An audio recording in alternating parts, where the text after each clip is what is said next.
नमस्कार, आप देख रहे हैं आज तक डिजिटल और मैं हूं आपके साथ अनूप आकाश वर्मा और मेरे साथ हैं क्राइम तक के डिप्टी एडिटर चिराग गोठी। चिराग, बहुत बहुत स्वागत है आपका। आज खबर दक्षिण भारत से है।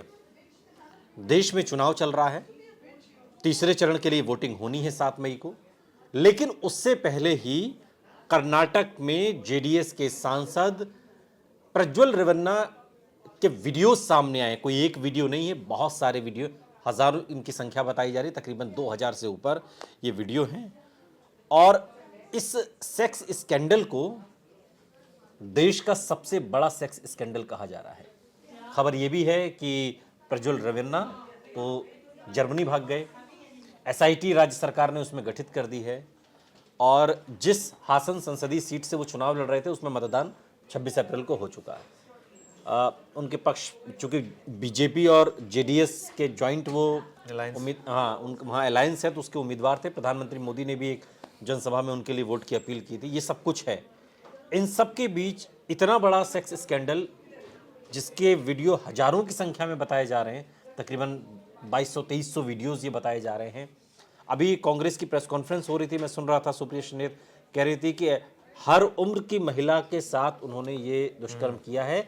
अभी तो कुक ने एक एफआईआर कराई है, जिसके बाद ही सारी चीजें हुई हैं। आप इस खबर को किस तरीके से देख रहे हैं? सवाल ये उठता है कि मैं इसको पॉलिटिकल नहीं लूंगा, मैं इसको सिर्फ एक क्राइम के एंगल से बात करूंगा और मेरिट केस पर बात करेंगे। ठीक, 3000 वीडियो इतने समय से अगर काम हो रहा है तो महिलाएं क्यों नहीं शिकायत कर रही थी? पहली बात, क्या वो डरी हुई थी? ये बात सामने आनी चाहिए। जब एसआईटी की जांच होगी तो इसमें सामने आएगी, क्योंकि एसआईटी अभी इस पूरे मामले की इन्वेस्टिगेशन कर रही है। दूसरी बात, 2023 में एक बीजेपी के नेता ने इसमें शिकायत की थी और ये बताया था कि भाई ये एक ऐसा नेता है जिसके खिलाफ दर्जनों शिकायतें हैं। तो उस समय नजरअंदाज क्यों किया गया इस सारी चीजों को? अब चूंकि कह रहे जर्मनी भाग गया है, प्रज्वल रेवन्ना देवेगौड़ा का पोता है, और ऐसे में अब और सवाल सिर्फ प्रज्वल रेवन्ना पर ही नहीं है, प्रज्वल रेवन्ना के पिता और एचडी देवेगौड़ा के बेटे एचडी रेवन्ना पर भी ये आरोप है यौन शोषण के। जी, और ये बता रहे हैं कि सरकारी जो अधिकारी, महिलाएं अधिकारी हो, उनसे इस तरह के आपत्तिजनक वीडियो है।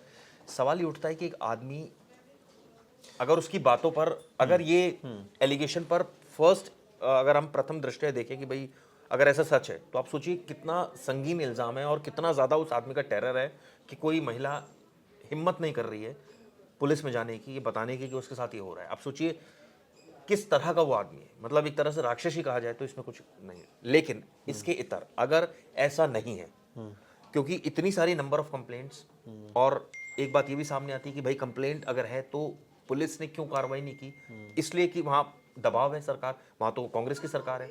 तो एसआईटी का गठन हुआ। एसआईटी का गठन, कर्नाटक राज्य महिला आयोग लगातार जब इसकी मांग कर रही थी मामले को सामने आने के बाद, तो फिर एक एसआईटी का गठन हो गया, जिसमें एसआईटी अपने हिसाब क्या से सब सो रहे थे अनूप जब ये पूरी घटनाएं हो रही थी, जिन महिलाओं के साथ हो रही थी?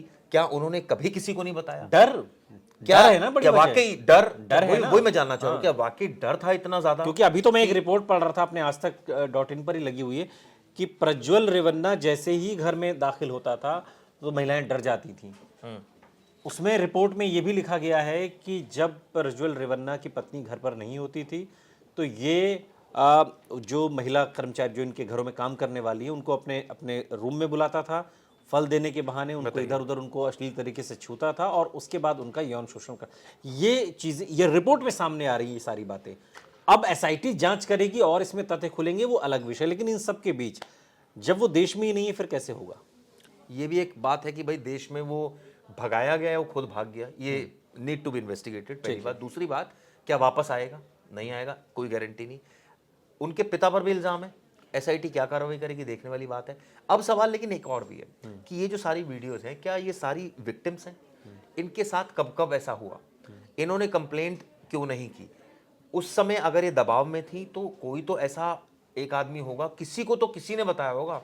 जब एक, आप सोचिए, जब 2023 में एक नेता बीजेपी का एक कंप्लेंट कर रहा है कि ऐसा ऐसा, अब तो 2024 चल रहा है और आप सोचिए 5 महीने इस मामले को भी मैं इसमें एक चीज दुरुस्त कर दूं। अभी भी जो कुक ने एफआईआर कराई है, जब कर्नाटक में ये वीडियो वायरल होने लगे, रेवन्ना के कई वीडियोस में कई महिलाएं दिखाई देने लगी, तो ये जो कुक ने एफआईआर दर्ज कराई है उसमें उसको डर था कि मेरा भी वीडियो सामने ना आ जाए और फिर इस तरीके की चीज़ें हो तो उसने खुद जाके इसको एफआईआर कराई। एक इसमें विषय ये है। दूसरा चिराग ये है, मेरा सवाल है कि ये सारे वीडियोस बनाए क्यों जा रहे थे?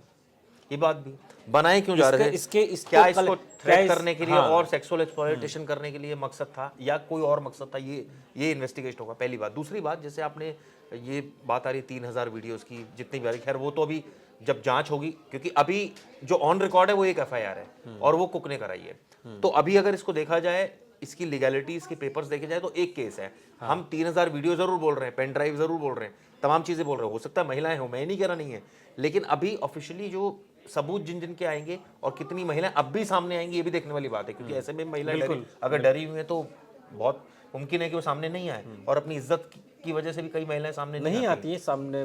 तो सवाल ये उठता है कि अगर एक आदमी इस तरह की हरकत कर रहा था, बीजेपी का नेता आगाह कर रहा है, 2023 में आगाह कर रहा है, अब तो इलेक्शन चल रहे हैं, अब तो 5 महीने हो चुके हैं इस बात को, तो अभी तक कार्रवाई उस समय क्यों नहीं हुई उससे? और ये कोई ऐसा नहीं है कि ये कोई एक पॉइंट ऑफ टाइम पर किया गया अपराध है। 3000 वीडियोस का मतलब है कि बहुत टाइम से कर रहा है एक आदमी, और बहुत टाइम से अगर कर रहा है तो ये क्या ऐसा तो नहीं कि कोई पॉलिटिकल मुद्दा इसको बनाया जा रहा हो? कहानी कुछ और हो। मैं ये नहीं कह रहा एक्सप्लॉयटेशन, क्योंकि एफआईआर हुई है, एक महिला ने आरोप लगाया, चाहे 4 ने लगाया, एक्सप्लॉयटेशन हुआ है ये तो बहुत सिद्ध हो रहा है एक एफआईआर से। एक महिला तो सामने आ गई जिसने कह दिया जी हुआ है। अब बाकियों के साथ हुआ है या कैसे हुआ है, ये नीड टू बी इन्वेस्टिगेटेड। सवाल ये उठता है, अगर हुआ है तो किसी में भी कोई हिमाकत नहीं थी, वहां तो कांग्रेस की सरकार है, जाकर अरेस्ट कर सकती थी। लेकिन एक देखिए, दो चीजें हैं ना, एक तो खुद उसका डर और दूसरा लोकलाज। जिस कुक ने एफआईआर दर्ज करवाई है वो कुक रेवन्ना की पत्नी की दूर की रिश्तेदार है। बताइए उसका पति एचडी रेवन्ना की मिल्क डेयरी में काम करता है। बताइए। तो ये चीजें बहुत दूर की नहीं है, तो लोकलाज भी है इसमें डर भी डर है। भी है। इसलिए ये चीजें बाद में खुली, और जब खुली तो उस पर फिर राज्य सरकार ने अपना एसआईटी का गठन किया। चलिए। लेकिन मेरा सवाल ये कि जब वो विदेशी भाग नहीं, यहाँ नहीं है, विदेश में है, तो ये जांच होगी किस तरीके से आगे बढ़ेगी? ये भी बहुत वाजिब क्योंकि सवाल है, क्योंकि इन्वेस्टिगेशन तो पूछताछ हो, जब शख्स होगा तभी ना पूछताछ होगी उससे। अब वही लग रहा है कि तो पूरी साजिश के तहत उसको भगाया गया है, क्योंकि उसको पता था कि मामला उछल गया है। अब ये आगे आने वाले वक्त में अब एसआईटी भी गठित हुई है, तो बट नेचुरल है आरोपी को गिरफ्तार भी किया जाएगा। हो सकता है कुछ और केसेस भी आए, वो और टाइम तक जेल में रहे, लेकिन उससे पहले अब ऑब्वियसली तो सवालों के घेरे में देवेगौड़ा परिवार है, उनको जवाब देना चाहिए। देवेगौड़ा देश के पूर्व प्रधानमंत्री रहे हैं, और ऐसे में उनके परिवार की वहाँ एक इमेज है। लेकिन अगर उनके बेटे पर और पोते पर इस तरह के इल्जाम लग रहे हो तो ये तो उनकी पार्टी में भी हालांकि ये सवाल उठ रहा है कि एचडी रेवन्ना और प्रज्वल रेवन्ना को पार्टी से बाहर कर दिया जाए। लेकिन सवाल यही है ना कि पार्टी से बाहर कर दिया जाए, इतने समय से ये चीज हो रही है तो और किसी को खबर नहीं है, या खबर मैं है कह रहा तो हूं कि ऐसे दबी कैसे रही है देखिए, खबर? अगर कथित तौर पर जो 2000 प्लस वीडियोस की बात कही जा रही, 2-3 हजार वीडियोस की बात, तो ये एक दिन में तो नहीं हुआ होगा। ठीक है ना, 33 साल प्रज्वल रेवन्ना की उम्र है, बताइए। ठीक है ना, तो ये कब से चल रहा है और किसी को भी खबर नहीं है। इतना बड़ा कुनबा है, 6 बच्चे हैं एचडी देवेगौड़ा के, और उन बच्चों का भी फिर अपने बच्चे हैं, और फिर एक भरा पूरा परिवार है देवेगौड़ा परिवार, कर्नाटक का एक बड़ा रसूखदार सियासी परिवार है, किसी को भनक नहीं है।